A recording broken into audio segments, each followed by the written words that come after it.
उनमें से 3-4 बच्चे घरों को वापस आ गए। फिर आपका सारा ये कोई नहीं आएगा। किस तरह आप कहते हैं कोई नहीं आएगा? शाहीन साहब किस तरह? हा टाइम आहे 1999 नोव्हेंबरचा। लाहोरमध्ये पोलीस त्यांच्या रोजमर्राच्या कामामध्ये व्यस्त असतात। हे काम करत असतानाच ते त्यांचा लेटर बॉक्स चेक करतात, पण त्यांना ज्यात भेटतं ते खूपच डेंजरस असतं। माझी गणना 100 वर थांबते। इथे माझा मिशन पूर्ण झाला। माझा मेसेज पूर्ण जगात पोहोचेल। मी हजारो आयांना रडवणार। मी त्यांच्या मुलांना दुसऱ्या दुनियामध्ये बिना कफनचं गट्टरच्या मार्फत पोहोचवणार। त्या लेटरमध्ये एक एक विक्टिमचं नाव, पत्ता आणि कसं त्याला मारलं गेलं सगळं एकदम डिटेलमध्ये लिहिलं गेलं होतं। किती टाइम लागला त्याच्या बॉडीला डिझॉल्व करायला त्या ॲसिडमध्ये, आणि शेवटी एका घराचा ॲड्रेस दिला गेला होता, 16B रावी रोड। हे लेटर भेटताच लाहोर पोलीस त्या ॲड्रेसवर पोहोचतात। जेव्हा तिथे जाऊन दरवाजा वाजवतात तेव्हा त्यातून एक माणूस बाहेर येतो, 38 वर्षाचा जावेद इक्बाल। ते पोलीस त्याला त्या लेटरबद्दल थोडेसे प्रश्न विचारतात। हे ऐकताच जावेदचा स्वभाव बदलून जातो आणि त्याच्या डोक्यावर बंदूक ठेवून पोलिसांना धमकी द्यायला लागतो। जर पोलीस इथून नाही गेले तर तो स्वतःला गोळी मारून घेईल। हे बघून पोलीस त्याला नाही कोणता प्रश्न विचारता, ना घराची तलाशी घेता, नाही काही विचारपूस करता तिथून निघून जातात। त्यांना वाटतं की कोणीतरी मस्करी करते, हा काय माणूस कुणाचा खून करू शकतो, आणि ते पण 100 मुलांचा। पोलिसांना नव्हतं माहिती की तिथून निघून जाऊन त्यांनी किती मोठी चूक केली। त्यांनी आत्ताच त्यांच्यासमोर पाकिस्तानमधला 100 मुलांचा कातील आणि पाकिस्तानला सगळ्यात डेंजरस कातील ह्याला त्यांनी सोडलेलं आहे।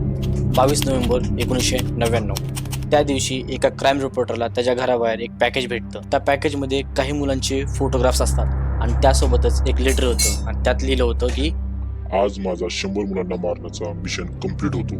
तुम्हाला ह्यासोबत सगळ्या मुलांची फोटोग्राफ्स भेटतील। कोण आहेत ते आणि कुठून हे पण त्यासोबत भेटून जाईल। मला तुमच्याकडून फक्त एवढंच पाहिजे की तुम्ही तुमच्या न्यूजपेपरमध्ये हे छापा की मी त्या मुलांसोबत काय केलं। मी तुम्हाला माझ्या 32 पेजची डायरी देत आहे। त्या डायरीमध्ये आतापर्यंत मी जे काही खून केलं त्याच्यामध्ये सगळं डिटेल्स लिहिलेलं आहे। तुम्ही माझ्या घरी गेले तर तुम्हाला सर्व पुरावे भेटून जातील। जेव्हा तुम्हाला कळेल की मी काय केले तर पूर्ण जग हादरून जाईल। हे सगळं रिपोर्टर जेव्हा वाचतो तेव्हा त्याला कळतं की एक तर कोणतरी जावेदला फसवायचा प्रयत्न करतोय किंवा जावेदनी हे खरंच केलंय।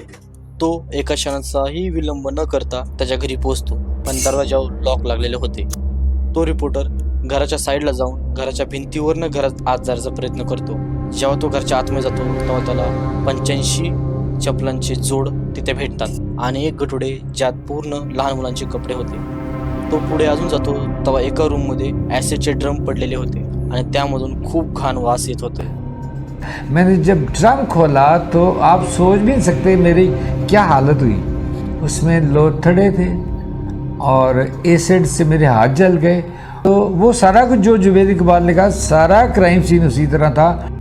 जेव्हा ते पुढे अजून चेक करतात तेव्हा त्यांना भिंतीवर काही कार्ड लावलेले दिसतात।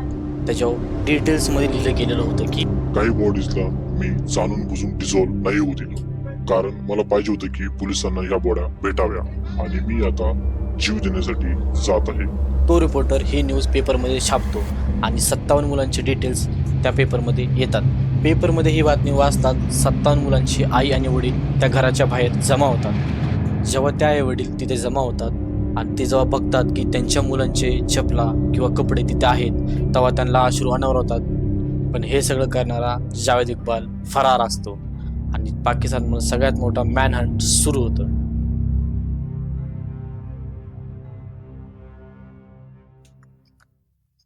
डिसेंबर 1999 जावेद इक्बाल डेली हंटच्या न्यूजपेपरच्या हेडक्वार्टरवर जाऊन पोहोचतो आणि मुर्तलाच्या आतमध्ये जाताच तो स्वतःला सरेंडर करून टाकतो। मी आहे जावेद इक्बाल, 100 मुलांना मारणारा। मला हे जग आवडत नाही आणि मला जरा पण पश्चाताप नाही आहे जे मी केलं त्याबद्दल। मी मरण्यासाठी तयार आहे। पुढे काही तास तो त्या रिपोर्टरसोबत बोलत बसतो आणि तो त्या सर्वांना एक एक घटनेची पूर्ण माहिती देतो। एक मिनट, आपने 200 बच्चे क्यों नहीं कत्ल किए? 100 क्यों? इंतकामन कर रहे थे ना, बिल्कुल। इंतकामन कर रहे थे। मेरे पास आज भी इतने पैसे थे कि मैं ये सिलसिला जारी रख सकता था। कितने पैसे? अगर कल को आप जो जितने मारे हैं उनमें से 3-4 बच्चे घरों को वापस आ गए, फिर आपका सारा ये कोई नहीं आएगा। किस तरह आप कहते हैं कोई नहीं आएगा? शाहीन साहब किस तरह? जेव्हा त्या रिपोर्टरचे पूर्ण प्रश्न संपतात तेव्हा ते पोलिसांना बोलवतात आणि त्याला पोलिसाच्या स्वाधीन करून टाकतात. जेव्हा पोलीस पुढं इन्व्हेस्टिगेशन करतात तेव्हा तो सांगतो की त्याला पोलिसांबद्दल खूप राग आहे. जसं जसं तो बोलत जातो तसं तसं खूप रहस्य खुलत जातात आणि हे गोष्ट खूप वाईट होत जाते. जावेद इक्बाल हा खूप श्रीमंत घराण्यामधला 6वा मुलगा होता. 4 बहिणी आणि 5 भाऊ. त्याच्या आईवडिलांच्या मते तो खूप हुशार आणि चालाक होता. त्याचे आईवडील सतत त्याचं कॅम्पॅरिझन त्याच्या बाकीच्या भावांसोबत करत होते आणि ह्याचा त्या डोक्यामध्ये खूप ट्रॉमा बसला होता. जावेद इक्बाल लहानपणी खूप हट्टी होता. त्याचे भावंडे आता बी सांगतात की तो लहानपणी इतकं हट्ट करायचा की जोपर्यंत त्याला जी गोष्ट पाहिजे ती भेटत नाही तोपर्यंत तो गप्प बसत नव्हता. जेव्हा तो कॉलेज पास होतो तेव्हा त्याचे वडील त्याला एक मेटलचा बिझनेस स्टार्ट करून देतात आणि तिथे तो जास्त तर लहान मुलांना जॉबवर ठेवत होता, कारण त्यांना कमी पगार द्यायला लागत होता म्हणून. पण लहान मुलं कामावर ठेवायचे ह्याचं अजून एक कारण होतं. Javed is a homosexual with a paedophilia tendency. तो लहान मुलांपासून सेक्शुअली अट्रॅक्ट होत होता आणि असं असूनही त्याचे 2 वेळा लग्न झाले. पण हे दोन्ही लग्न 1 वर्षापेक्षा जास्त टिकले नाही आणि त्यानंतर त्याने एक छोटेसे गेम पार्लर ओपन केले. जसं त्याने हा बिझनेस स्टार्ट केला तसं त्या एरियामधले खूप लहान मुलं त्या गेम पार्लरमध्ये गर्दी करू लागली. ही लहान मुलांची गर्दी बघून जावेदच्या डोक्यात भरपूर प्रकारचे प्रश्न यायला लागले. तो काय करायचा की एक 100 रुपयाची नोट तिथं फ्लोअरवर टाकून ठेवायचा आणि त्याच्या टेबलवर जाऊन बसायचा. तिथं गेम खेळत असताना लहान मुलांना काही कळत नव्हते. ते ती 100 रुपयाची नोट बघायचे, उचलायचे आणि खिशात टाकून ठेवायचे. खिशात टाकलेली नोट ही जावेद पाहायचा आणि तो परत त्या मुलाला बोलून घ्यायचा. त्या मुलाला बोलून घेतल्यानंतर तो त्याला एका प्रायव्हेट रूममध्ये घेऊन जायचा आणि त्याची तपासणी करायचा. तो सोबतच त्या मुलांसोबत घाण कृत्य पण करायचा. जेव्हा या सर्व गोष्टी त्या मुलांच्या पालकांना कळायच्या तेव्हा ते त्या गेम पार्लरमध्ये जायला त्यांना मना करायचे. पण जावेद एक जिम पण ओपन केली होती ह्याच कृत्यासाठी आणि एक ॲक्वेरियम पण हे सगळं करत असताना त्याच्या एक गोष्ट लक्षात येते की हे सर्व करताना खूप पैसे खर्च होत आहेत. तर तो ते शहर सोडून लाहोरकडं निघून जातो. लाहोरला पोहोचतात त्याला हे घाण कृत्य करण्यासाठी एक जागा पण लगेच भेटून जाते, दाता दरबार. ह्या दरबारमध्ये खूप लहान मुले जेवणाच्या शोधात येत होते. तो त्या मुलांना जेवणाच्या किंवा काही खेळण्याच्या बहाण्याने घरी घेऊन येत असे आणि काही मुलं त्याला बस डेपो बंधून भेटत होते जे त्याच्या घरून पळून आलेले असते. जावेद इक्बालच्या लाईफमध्ये टर्निंग पॉईंट तेव्हा येतो जेव्हा तो एका 18 वर्षाच्या मुलाला दाता दरबारमधून घरी घेऊन येतो. जावेदने त्याच्यासोबत खूप अत्याचार केले. रात्री जावेद जेव्हा झोपलेला होता तेव्हा रागाच्या भरात त्या मुलाने जावेदच्या चेहऱ्यावर तिथेच पडलेल्या एका रायफलनी वार केला. ह्याच्यानंतर त्या एरियामध्ये खूप आरडाओरडा होऊ लागला. तर एरियामधल्या लोकांनी पोलीस कंप्लेंट केली आणि तिथे पोलीस आले. जेव्हा पोलीस त्याच्या घरामध्ये पोहोचतात तेव्हा ते पाहतात की जावेद जमिनीवर पडला आहे आणि त्या डोक्यातनं खूप रक्तस्राव होत आहे. पुढे जाऊन जावेदवर रेपचा केस लागतो. पोलीस त्याला गुन्ह्याची शिक्षा म्हणून 100 कोडे त्याच्या पाठीवर मारतात. या सर्व घटनेमुळे तो 22 दिवस कोम्यामध्ये राहतो. जावेदची पूर्ण फॅमिली जावेदचा औषध गोळ्याचा खर्च देण्यास मनाई करते. हे सगळं होत असताना त्याची आई त्यासाठी खूप रडत असते आणि काही डॉक्टर असेही म्हणतात की हाच तो ड्रामा होता ज्याला हे सगळं करण्यास भाग पाडले. तो जेव्हा त्याच्या आईला रडताना पाहतो तेव्हाच तो ठरवतो की मी आता पूर्ण जगाच्या आयांना रडवणार. मला इतकं मारलं गेलं आणि माझं डोकं ठेचलं गेलं. मी 100 आयांना रडवणार, तसंच जसं माझी आई रडली होती माझ्यासाठी. आणि इथेच आपल्याला कळतं की जावेदच्या डोक्यामध्ये किती घाण प्लॅन तयार होत होता. 100 कोड्यांचा बदला 100 मुलांपासून. मे 1999 पासून तो त्याचा बदला स्टार्ट करतो आणि फक्त 147 दिवसामध्ये 100 मुलं गायब होतात. सगळ्यात आधी तो लहान मुलांचे फोटो काढत होता. मग तो त्यांना बाहेर एक चांगलंसं जेवण चारत होता आणि नंतर घरी आल्यानंतर तो त्यांचा रेप करत होता आणि सगळ्यात शेवटी तो त्यांच्या गळ्याला चैन बांधून त्यांना मारून टाकत होता आणि त्यानंतर त्यांच्या बॉडीला ॲसिडच्या ड्रममध्ये टाकून देत होता. आणि हे सगळं चालू राहिलं जोपर्यंत 100 मुलं कंप्लीट नाही झाली.